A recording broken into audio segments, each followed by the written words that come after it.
taking place. The mother who's got a child, she on that day won't remember that she had a child.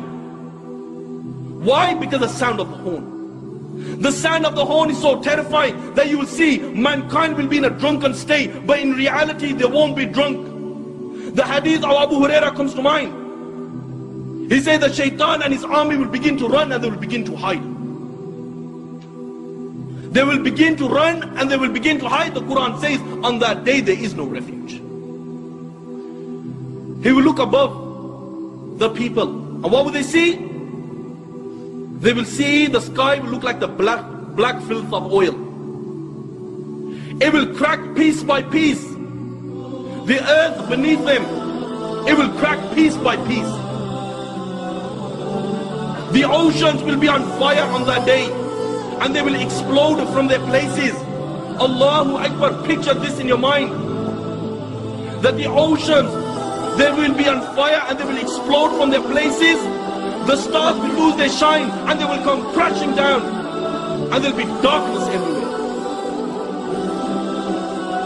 And when there is darkness everywhere, nothing will remain. Every single thing in the universe will come to an end. The hadith of Abu Huraira says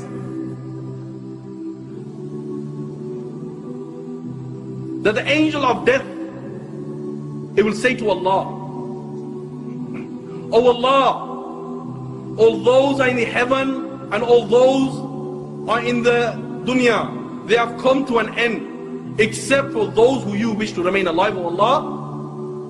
Allah will say, "Who remains?"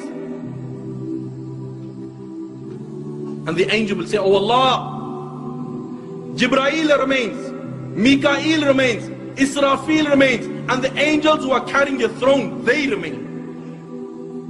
Allah the Almighty will say, "Let death come to Jibreel, let death come to Mikael, let death come to Israfil, and let death come to all those angels who are carrying my throne." Then Allah will say, "Who remains?" Yeah, Allah knows who remains.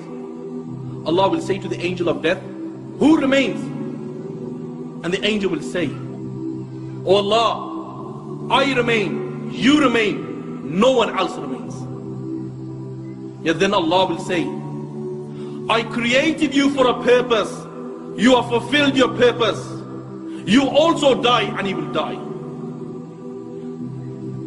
And then Allah the Almighty, He will roll up all the heavens in His hands. He will roll up all the worlds in His hands. And Allah will raise His voice and Allah will say, "I am the Almighty Allah. I am the Almighty Allah. For whom is the divine rule today? For whom is the power today? For whom is the kingdom today? I am the King of all kings. Where are your dictators? Where are your oppressors?" No one will answer. Allah Himself will answer. And Allah will say, "Power is for Allah. Might is for Allah. The one, the only, the irresistible."